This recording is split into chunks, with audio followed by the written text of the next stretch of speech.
आत्मा बंदी छोड़ सतगुरु कबीर साहब की साहेब बंदगी सभी संत महात्माओं जो मंचासीन थे उनको साहेब बंदगी, इस गांव पूर्व नगरवासी दूर दूर से आई हुई भक्तजनों को साधुवाद और संतों के तरफ से, परमात्मा की तरफ से, अपनी तरफ से आशीर्वाद और इनको परमात्मा की भक्ति प्राप्त हो, इनका जीवन इस संसार के भवसागर से आप लोगों का कल्याण हो, इसके लिए मैं धन्यवाद देना चाहता हूँ। और दया है उस परमात्मा की, अगर दया न होती तो आज सभी लोग इस प्रकट उत्सव पर सतगुरु कबीर साहब के आप लोग इतने समर्पित भाव से, सेवा भाव से नहीं उपस्थित होते। इस मंच पे यहाँ के विधायक भी उपस्थित रहे, अभी अभी बोल कर गए। आगर जिला से लाल जी माननीय विधायक, पूर्व विधायक जी भी उपस्थित हैं। आप सभी लोगों ने अच्छी अच्छी हैसियत को बुला रखा है। इस चितौलिया ग्राम सभा खेड़ा के आप सभी लोग ये जो सतगुरु कबीर साहब का प्रकट उत्सव मना रहे हैं, इसके लिए मैं आप सभी लोगों को धन्यवाद देता हूँ, जिनका आप आज उत्सव मना रहे हैं। आज उनको आप जान लें कि वो कौन है बंधु। इसके लिए आप बड़े सौभाग्यशाली हैं। इस संसार में कोई अपने बेटा बेटी परिवार में किसी का जन्मदिन मनाता है, लेकिन आप लोग दूर दूर से बुलाए हुए हैं। विधायकों को, सरपंचों को, नेताओं को, सम्मानित जनक को, पूरे गांव के लोगों को जी बुलाने का काम जो समिति की है उसको भी मैं धन्यवाद देता हूँ। जो पूरी समिति का गठन किए, जो अध्यक्षता किया, उनको भी धन्यवाद। जो उस परमात्मा का ख्याल किया और उनका प्रकट उत्सव मनाया। आज उनका जो आप प्रकट उत्सव मना रहे हैं, इस बात को एक वही ऐसे है इस संसार में जिनका जन्मदिन मनाया जाता है।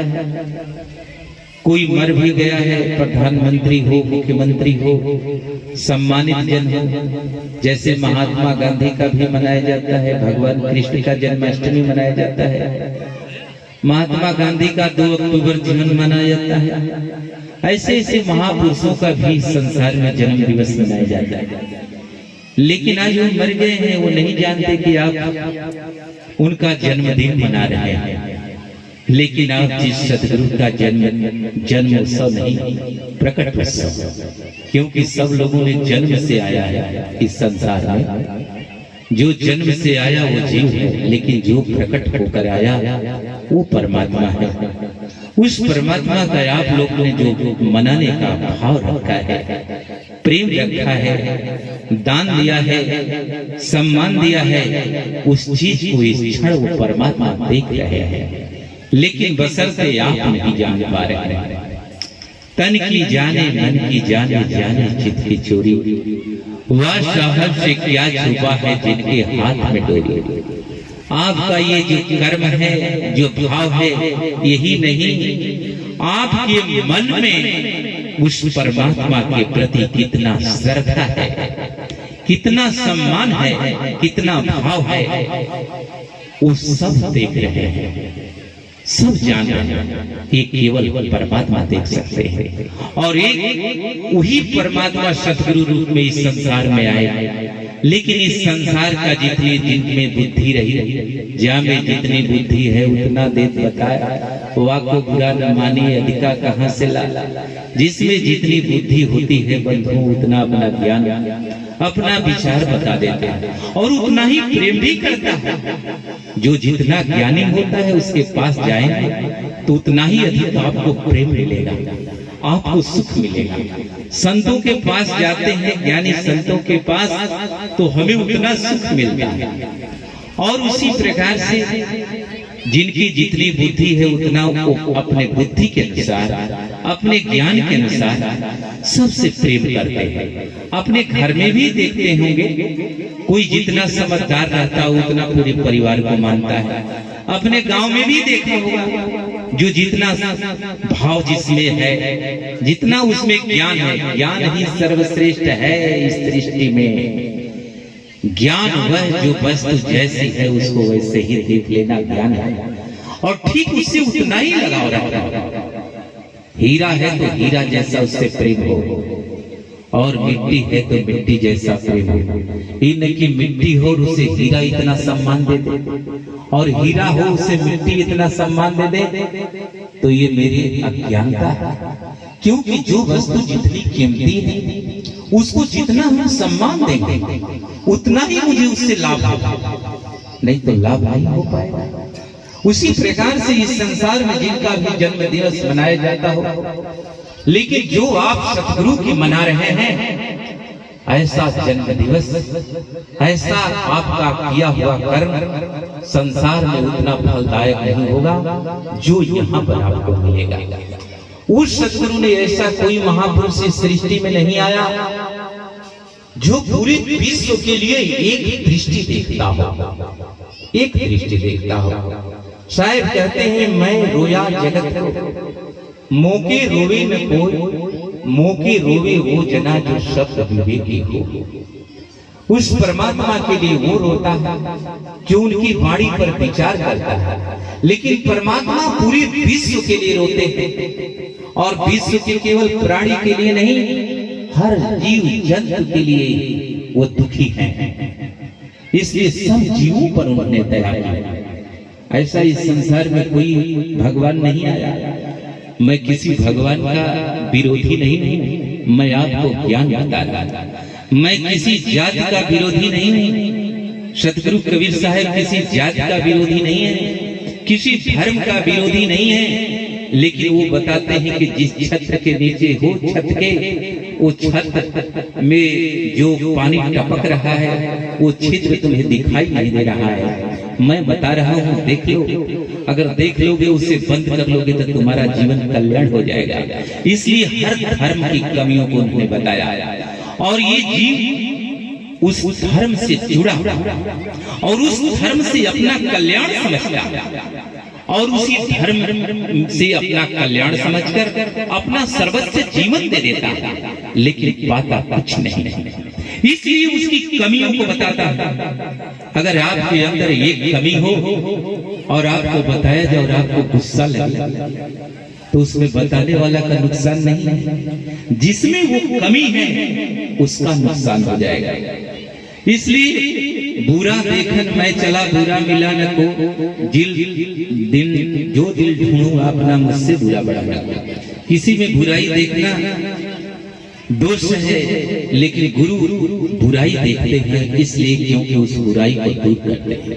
बुराई देखना पाप नहीं है, लेकिन बुरा देखते साहब कहे निंदक रे राखी आगन टूटी छवा, बिन साबुन बिन पानी निर्मल करे सुहा। और उसी जगह साहब कहते हैं कि निंदक मिले न एक हूँ, पापी मिले हजार, एक निंदक के सर पर लाखों पाप का भार। ये दो बढ़िया कहा। अब किसी की निंदा होती है तो उसको सतगुरु कबीर साहब ने कहा कि देखो, तुम्हारी जो निंदा होती है, जो करता है वो तुम्हारे लिए बड़ा अच्छा है, उसकी कुटी आंगन में छोड़ छवा दो। तुम्हारी सारी कमियों को देखे और उस कमी से को देखेगा तो भला तुम कमी तो नहीं करोगे। जैसे किसी की बुराई होती है, निंदाई होती है, अगर उसकी बुराई भी निंदाई न हो तो वो गलत कर्म छोड़ेगा नहीं। उस निंदा से उसका नहीं बिगड़ने वाला है, लेकिन जो कर्म निंदनीय है वो उस कर्म से उसका जीवन खत्म हो जाएगा।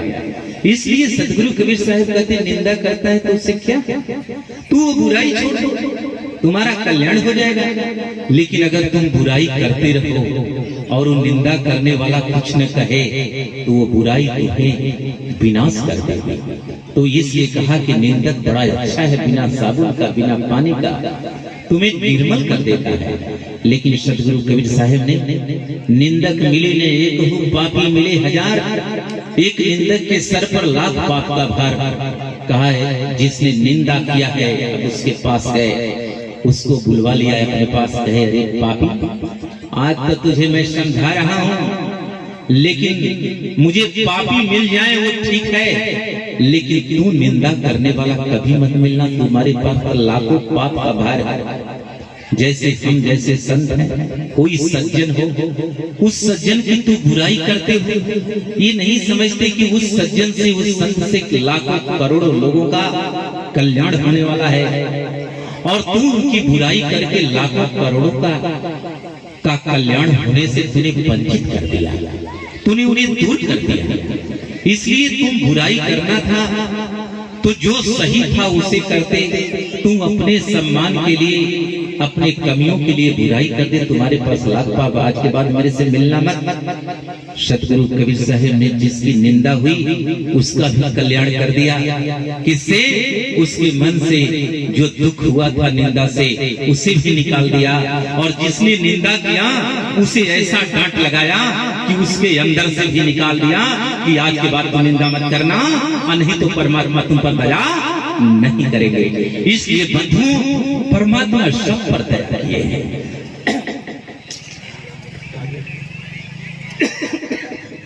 परमात्मा को चीतना है तो ये देख लेना इस सृष्टि में किसी के प्रति उसका कलह कलेश, सतगुरु का किसी के प्रति कलेश नहीं रहा है, वो परमात्मा है। समदर्शी तब जानिए समताशील स्वभाव, सब जीवन की आत्मा देखे एक समान, सब जीवन की आत्मा देखे एक समान, सबको देखता हो एक समान, वो पिता। लेकिन यहाँ पर मैंने कभी कभी जाति के भी बारे में बोल दिया तो कुछ लोगों को लगता है कि मुसलमान लोगों को लगा कि ये मुसलमान विरोधी। मैं किसी का विरोधी नहीं, मुझे विरोध नहीं करना, मैं आपके दोषों का विरोधी जो आपको इस संसार के मृत्यु लोक में ले जा रहा है। मैं आपका पाप का विरोधी, मैं आपका पुण्य का सार्थक, जो आपने जिस विचार को बना रखा है वो आपके जीवन को नाश कर रहा है और आपको पाप दिला रहा है, मैं उसका विरोधी हूँ। सतगुरु कबीर साहब किसी का विरोधी नहीं, न हिंदू का विरोधी ना मुसलमान का विरोधी, वो दोनों को एक समान समझा। हिंदू तुरु के बीच में मेरा नाम कबीर, अजीव मुक्ताउन कारणे अभिगंतरे शरीर। उन्होंने कहा कि मैं दोनों के बीच में हूँ। उन्होंने लालन पालन कहाँ करवाया? मुसलमान के यहाँ करवाया, नीरू नीमा उनको पालन पोषण किए। वो भी धन्य है कि उन्होंने परमात्मा का सेवा किया और पालन किया। और गुरु कहाँ बनाया? जाके रामानंद को बनाया, क्योंकि ये दो धर्म बड़ा कट्टर धर्म है और दोनों धर्म को ये नहीं सोचे कि एक भी मेरा विरोध करे और एक न कहे कि सतगुरु कबीर साहब मुसलमान के परमात्मा हैं तो क्यों वो मुसलमान से ही पालन करवाया। उन्होंने ये पक्षपात को तोड़ दिया, कहा कि मैं दोनों के बीच में संत लोगों को कुर्सियां दे दिया जाए, उनको नीचे न बैठाया जाए, उनको नीचे बैठाएंगे उनको कुर्सियां दे दिया जाए और इधर बगल में बैठाया जाए, आने तो आप लोग मंच पर आकर बैठ जाए। संत को कभी नीचे मत बैठाए, उनको नीचे बैठाने से उनका नहीं बिगड़ेगा, वो आपका बिगड़ जाएगा, क्योंकि ज्ञान ही नीचे हो जाए तो फिर कोई मतलब नहीं है। इसलिए उनको कुर्सियां दें, दूसरी कोई जाति नहीं है। इसलिए हे संसार के लोग, ये जाति बनाकर आपस में मत लड़ो, मत लड़ो। न मुसलमानों को कहा, मैंने एक बात कहा था कि जो मुसलमान होता है आतंकवादी होता है वो केवल हिंदू को मानता है और हिंदू समझता है कि खाली मुसलमान आतंकवादी होता है। इसलिए दोनों एक दूसरे को समझते हैं। लेकिन सतगुरु कबीर साहब कहा कि इस संसार में अगर पूरा एक धर्म हो मानवता का, तो आज हिंदुस्तान में या पूरे विश्व में ये जो धर्म को लेके लाखों करोड़ों लोगों की जाने चली जाती है, वो जान नहीं जाती, वो जाने नहीं जाते। इसलिए आप विचार करेंगे कि ये धर्म ही आज मनुष्य को तोड़ के रखा है और सबको मार रहा है। कोई मनुष्य जीव जीव को नहीं मार रहा। क्या मुसलमान अपने बच्चे को मार रहा है? वो भी है। लेकिन क्या अपने लोगों से उसको ज्यादा विरोध है? अपने धर्म से उसको प्रेम है। सबको अपने धर्म से प्रेम है। लेकिन ये अलग अलग जो धर्म बन गया, यही सबका विवाद बन गया। उन महापुरुषों ने कल्याण हुआ आपका। सतगुरु कबीर साहब कहते हैं एक धर्म रहा होता मनुष्य, क्योंकि देखने में भी मनुष्य है, और इसका एक धर्म रहता तो आज कोई विवाद की जड़ नहीं रहती, कोई छल कपट की बात नहीं रहती। मेरे कहने का ये मतलब है, दोनों लोगों को उन्होंने कहा सतगुरु कबीर साहब ने। और उस समय कहा जिस समय दोनों अपने धर्म को के प्रति कट्टर थे, जिस समय वो आए, आज के 600, 650, 700 वर्ष पहले आए, 1398 और 1518 ईस्वी के बीच में समय ऐसा कि हिंदू धर्म भी अपने सीमा पर पार था और मुसलमान भी धर्म एक दूसरे के दुश्मन बने थे और यहाँ एक दूसरे का शोषण किया जा रहा है। उस समय आकर ये बात समझा रहे हैं और इस धरती पर इतना अनाचार हो रहा था क्योंकि धर्म ही सबका भगवान बन बैठा था, जाति सबसे उसका जीवन बन बैठा था, मानवता नहीं, और एक दूसरे का खून बहा रहा है। उस चीज को तोड़ने के लिए सतगुरु कबीर साहब उस परमात्मा को देखा नहीं गया कि ये जीव मेरा इस 3 लोक में जाके भुला करके आज कितना दुख पा रहा है, कितना कष्ट पा रहा है। इसलिए उस परमात्मा को यहाँ आना पड़ा। उन्हीं की देन है कि आप सारे संत आपके पास हैं, काशी में प्रकट हुए, लेकिन पूरे विश्व में आज उनका प्रकट दिवस मनाया जा रहा है। अपनी मोबाइल में सर्च करेंगे तो कहीं ऐसा जगह नहीं जहां ये मनाया न जा रहा हो, पूरे विश्व स्तर पर मनाया जाता है। क्योंकि सब लोग उनकी वाणी का अध्ययन करते हैं, चिंतन करते हैं, मनन करते हैं, तो उनमें ही सत्य पाते हैं, क्योंकि सबको एक बराबर देखा। ऐसा कोई महापुरुष न हो जो पक्षपाती न हो गया हो, लेकिन सतगुरु कबीर साहब ने इसका पक्ष लिया, इस जीव का लिया, इसलिए इसको हंस कहा।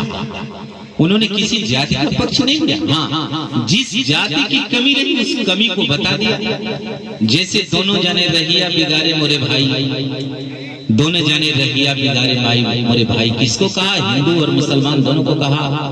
कहे नदिया किनारे गैया मर गई, ताकू मछली नोच नोच खाई। वाह मछली के हिंदू लोग खाए, कहाँ रह गई हिंदू आई? हिंदू भाई, तू अपने धर्म को मानते हो, किसी को नहीं मानते हो, दूसरे के धर्म को बुरा कहते हो, अपने धर्म को अच्छा कहते हो, उसमें भी कमी है। उसमें नदी तुम गाय को सर्व पवित्र मानते हो, लेकिन वो गाय जब मर जाती है और उसे मछली खाती है तो उस मछली को तुम खा जाते हो, तो तुम्हारी कहाँ रह गई हिंदू आई? अगर हिंदू बनना है तो मछली खाना बंद कर दे, किसी जीव को मारना बंद कर दे। और इधर मुसलमानों को भी कहा तू अपने धर्म को समझते हो, सुअर खाकर के अब पवित्र हो गए, अब धर्म के लायक नहीं रह गए।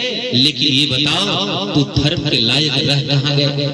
नदिया किनारे सूरा मर गई, ताको मछली नच नच खाई। वाह मछली के तुर्क लोग खाए, कहाँ रह गई तुर्काई? कहे वो कहाँ रह गई तुर्काई? बताओ तुम तुर्क बने हो और दूसरे के धर्म को खराब कहते हो, अपने धर्म को अच्छा कहते हो और कहते हो कि मेरे धर्म का सबसे पहचान है, अगर खा लिया सुअर तो उसका धर्म खत्म, तब वो मुस्लिम नहीं है। आज के बाद मुस्लिम कोई मत रहे मछली खाने वाला। तो सतगुरु कबीर साहब कहे जीव मत मारो पाप है, सबका एक प्राण, हत्या कबहु न छूटी हन कोटि सुने पुराण। सतगुरु कबीर साहब कहे जीव मत मारो, सबका एक प्राण है, नहीं तो मछली पर क्यों दया करते? वो परमात्मा है, वो मानव पर ही नहीं, अपने जाति पर ही नहीं, वो सब जीव पर दया करे। तुमको ये जीव को समदर्शी बनाया, कहे जीव को मत मारो, नहीं तो ये हत्या छूटने वाली नहीं है। चाहे जितना पुराण पढ़ लो, चाहे जितना कलमा कर लो, लेकिन ये पाप पढ़ के रहेगा। इसलिए जीव को मत मारो। अगर तुम्हें अपना पेट ही भरना है तो ये अन्न तुम्हारे लिए कम अच्छा नहीं है। अन्न भगे सो मानवा, मांस भगे सो स्वान, अजीव भगे सो काल है सदा नरक निदान। सदगुरु कबीर साहब कहते हैं कि तुम जीव को मत खाओ, मनुष्य हो तो मनुष्य भी तेरा पेट भर जाएगा। ये वो जीव के लिए है जो अज्ञानता के कारण, जैसे शेर है वो घास नहीं खा सकता, इसलिए उसको छूट है, और उसे छूट भी न दो तो वो मर जाएगा। इसलिए उसका काम है उसे करने दो। तुम तो मनुष्य हो, तुम तो अपना जीवन सुधार लो, और नहीं सुधारोगे तो फिर जाकर के शेर बन जाओगे। तो फिर तुझे समझाने से कोई मतलब नहीं है, वो समझ भी नहीं पाएगा। लेकिन मनुष्य तो समझ सकता है और इसका पेट भी भर सकता है अन्न से। तो मांस क्यों खाते हो? मांस खाना कुत्ता का काम। अगर किसी को कुत्ता कह दो तो लाठी उठा लेगा। लेकिन सदगुरु कबीर साहब ने कहा कि मांस खाने वाला कुत्ता है। आप देखेंगे कुत्ता मांस खाता है और जीव भगता है वो काल। क्यों मार रहे हो? पता ये उस परमात्मा ने दया। लेकिन सदगुरु कबीर साहब की बातों को बहुत लोगों ने नहीं समझ पाया। कितने लोगों ने कहा कि उनमें चमत्कार नहीं, उनमें वो परमात्मा नहीं है, वो एक संत है, आए साधन भजन किए। किसी ने उनको बता दिया कि विधवा ब्राह्मण के गर्भ से पैदा हुए, क्योंकि ये साहित्यकारों ने देख लिया कि धरती पर तो कोई बिना माता पिता से जन्म लेगा ही नहीं। इसलिए वो सदगुरु कबीर साहब कैसे आ सकते हैं? लेकिन बंधु वो परमात्मा है। ये परमात्मा की बात को आपको समझना होगा कि वो क्यों प्रकट हुए, वो गर्भ से क्यों नहीं आए, ये जीव गर्भ से क्यों आता है, और परमात्मा क्यों गर्भ नहीं? इस धरती पर कोई ऐसा नहीं है जो प्रकट हुआ। जो भी आया उसकी 5 तत्व 3 गुण से शरीर पाई गई। उसके शरीर में लहू हाड़ मांस त्वचा पाया गया, उसकी पत्नी पाई गई, उसमें 5 विषय पाया गया। लेकिन सदगुरु कबीर साहब ने परमात्मा के रहस्य को भी बताया। नाद बिंदिते अगम अगोचर, 5 तत्व से न्यारा और 3 गुणन से भिन्न है। अलग पुरुष अपारा। उन्होंने परमात्मा की भी भाषा को बताया, उसे भी परिभाषित किया।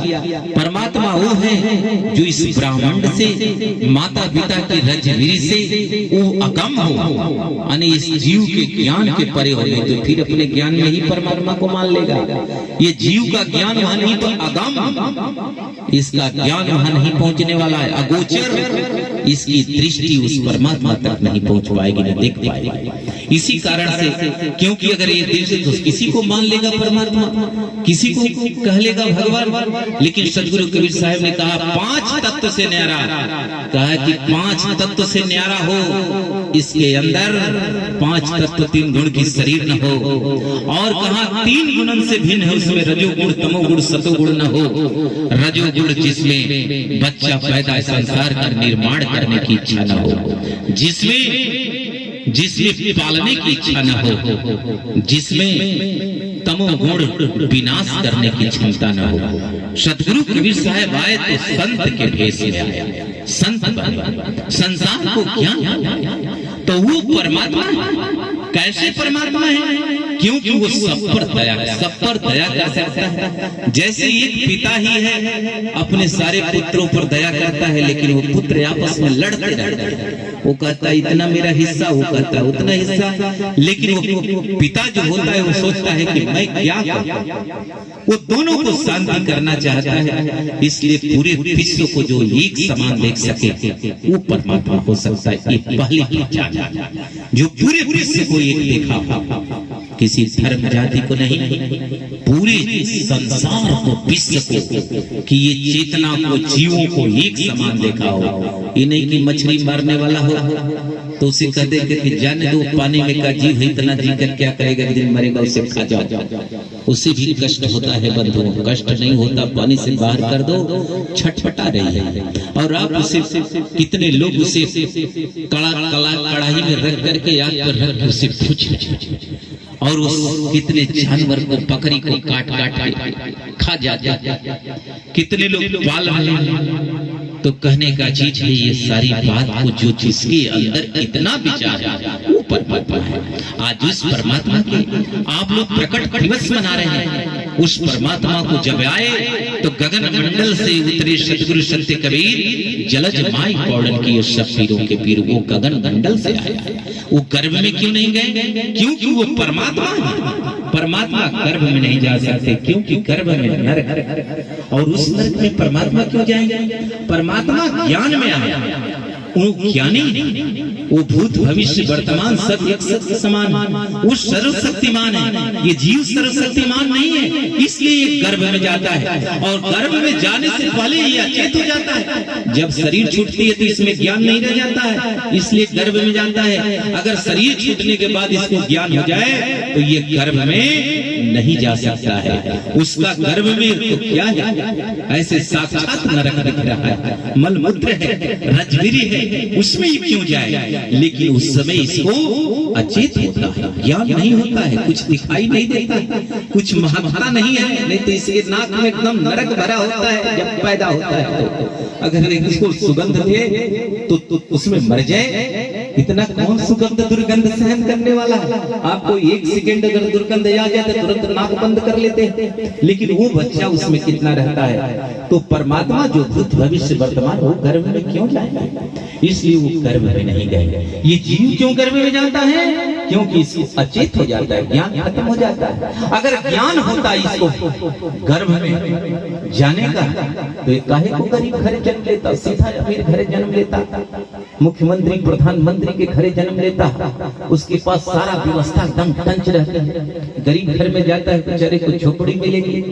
इसलिए इसको ज्ञान नहीं है और घमंड है कि मैं बहुत कुछ जानता हूँ, कुछ नहीं जानता है। इसलिए ये इसको ज्ञान नहीं होता है, वो गर्भ में जाता है। उस परमात्मा को ज्ञान था इसलिए वो प्रकट होकर आए।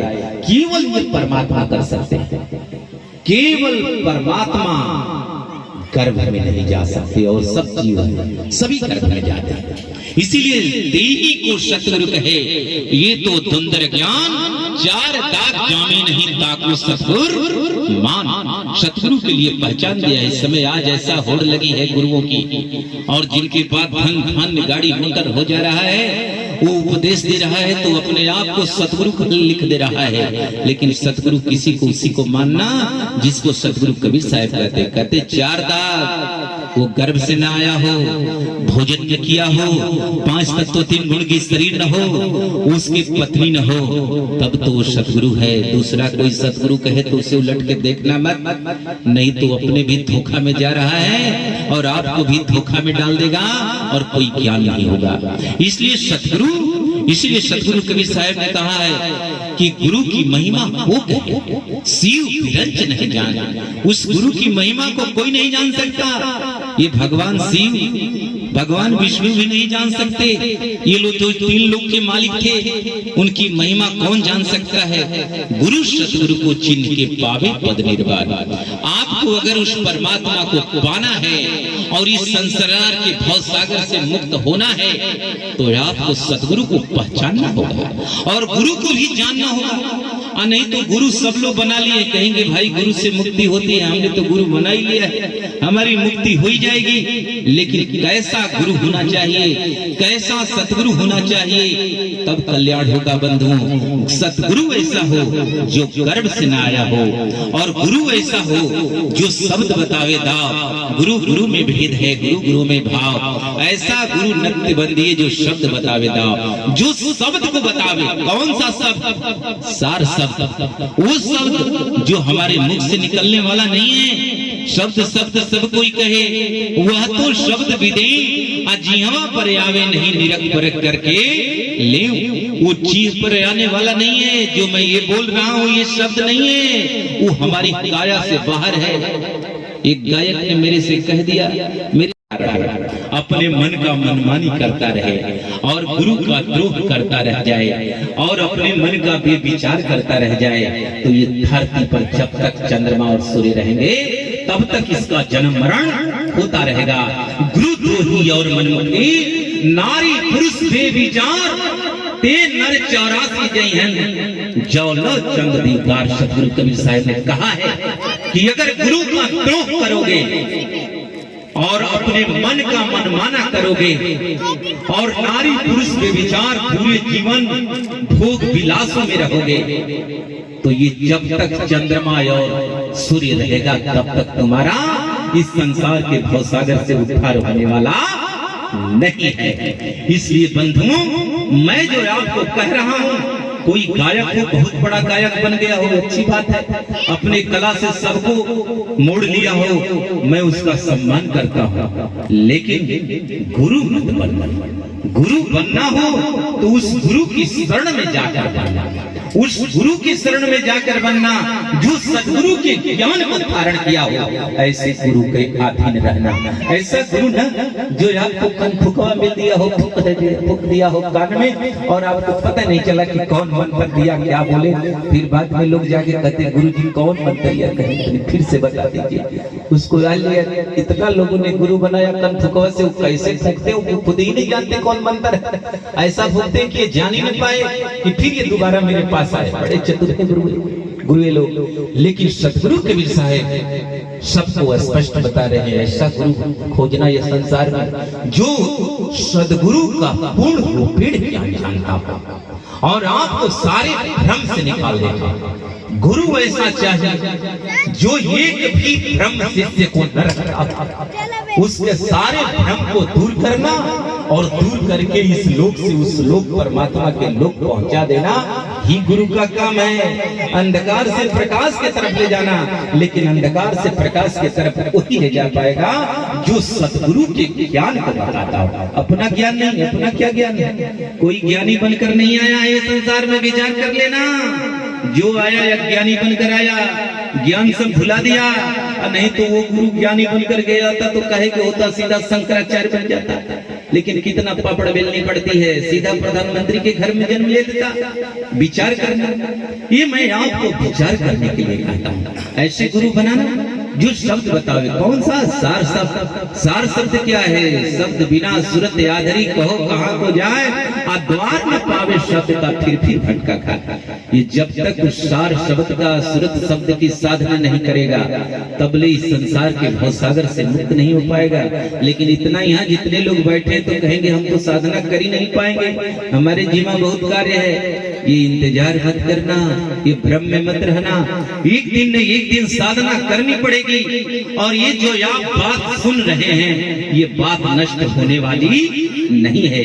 ये जो आप इसमें दान दिए हैं और जो भाव दिए हैं, जो भक्ति किए हैं, ये विनाश होने वाली नहीं है। और बीज बिन से भक्ति बीज नहीं बिन से, जो जुग जाई अनंत, ऊंच नीच घर जन्मिया हुए संत का संत। ये भक्ति का बीज कभी विनाश होने वाला नहीं है। तो जो आपकी भक्ति है इसका नाश नहीं होगा। एक दिन धीरे धीरे धीरे धीरे ऐसे गुरु सतगुरु से भेंट होगी कि आपको सीधा ज्ञान बताएंगे, आप अमर लोक पहुंच जाएंगे। इसलिए अपना प्रयास, अपना प्रयत्न कभी कम मत करना। इस संसार में अपनी औकात कभी किसी से कम मत आंकना। कम मत सोचना कि मैं विधायक से कम हूँ, मंत्री से कम हूँ, प्रधानमंत्री से कम हूँ। सब लोग यहाँ कर्म करके ही गया है। ये आत्मा सबकी एक समान है, केवल ज्ञान कम बेसी है। उस ज्ञान को ऐसा धारण करना कि संसार में अपनी शक्ति कम मत आंकना। इसलिए आप सब कुछ बन सकते हैं, जैसा आप सोचेंगे वैसा बन जाएंगे। इसलिए सच्चा से सोचना, बुरा मत सोचना, और ऐसा सोचना कि उस परमात्मा से मुलाकात हो। ऐसा जब आप सोचेंगे कि हम इस संसार से भवसागर से मुक्त हो जाएंगे तो आपकी सोच को परमात्मा देख रहे हैं, ऐसे गुरु से मिलान कर देंगे, ऐसे सतगुरु से मिलान कर देंगे तो आपको उस परमात्मा के लोक पहुंच जाना होगा। इसलिए बंधुओं, अपनी सोच को कभी नकारात्मक मत देखना, उसे हीन भाव से मत देखना कि मैं गरीब हूँ, मैं कमजोर हूँ, मेरे पास उतनी शक्ति नहीं है, मेरे पास कुछ भी व्यवस्था नहीं है। आप अपनी सोच को दिशा देना, अपनी सोच को जितना सोच सके उतना सोच लेना। आगे तो परमात्मा करने वाले हैं और उस परमात्मा के भरोसे छोड़ देना। एक दिन वो घटना घट के रहेगी जिससे आपका कल्याण हो जाएगा। तो वो परमात्मा, वो ज्ञान आपको बताने आए। सतगुरु कबीर साहब के लिए वो लोग कहते हैं कि वो चमत्कार ही नहीं थे। किसी गायक लोगों ने कहा, क्योंकि वार्ता हुई, मिले थे तो कहे कि सतगुरु कबीर साहब में तो कोई चमत्कार नहीं था। बंधु, उनके जैसा चमत्कार, परमात्मा जैसा ये सृष्टि में किसी का था भी नहीं। ये बात अपने दिमाग में मत भरिएगा। सतगुरु कबीर साहब कहते हैं, अनंत कोटि ब्रह्मांड का एक रति नहीं भार, करता पुरुष कबीर है कुल के सृजनहार। कुल के सृजनहार है। ऐसा ऐसा ब्राह्मण अनंतो, उनके लिए सुई का नोक भर भी नहीं है। सतगुरु कबीर साहब कहते हैं, लोग कहते हैं उनको चमत्कार नहीं। वो लोग वही कहते हैं क्योंकि उनकी वाणी का मनन नहीं करते हैं। कि अगर उनकी वाणी को मनन करने के लिए कहें तो कहेंगे वो तो लिखे ही नहीं है। अरे उनके लिखने वाले न लाखों करोड़ों लोग साथ में पीछे पीछे तैयार थे। सब लोगों ने उनकी वाणी लिखते थे। वो परमात्मा, उनको पढ़ने की क्या जरूरत है। मत्स्य कागज छुओ नहीं, कलम गई नहीं हाथ, चार युग के महात्म मुख ही जनाई बाट। उन्होंने मुख से सब कुछ महत्व को बता दिया। आदि अंत उत्पत्ति प्रलय कुछ छोड़ा नहीं, सब कुछ बता दिया। जो सब कुछ जानता हो और सब कुछ बता दे वो परमात्मा है। कक्का केवल नाम है, बब्बा ब्रह्म शरीर, और रर्रा सब में रम रहे, काकर नाम कबीर। सतगुरु कबीर साहब सब में रमने वाले हैं, इसलिए सबकी बात वो जानने वाले हैं। आपके मन में न रहते तो आपकी बात कैसे जानते, आपके चित्त में नहीं रहते तो वो बात कैसे जानते। खलक बिन खाली नहीं सुई ज्योति नोक, उस परमात्मा के बिना सुई के नोक भर भी खाली नहीं है। इसलिए उस सतगुरु के विचारों में आप देखेंगे तो धरती का कोई ऐसा विचार, कोई ऐसा ज्ञान, कोई ऐसा रहस्य बाकी नहीं है जो ये कह न दिए। इसलिए आज उनकी पूरा विश्व मानता को सीधा संसार में जाना होगा और नहीं तो मेरा चेला बनना होगा। ये पूरी ऐलान कर दिया। और धीरे धीरे वो गोरखनाथ काशी में आया और रामानंद को उस समय 15,000 शिष्य थे।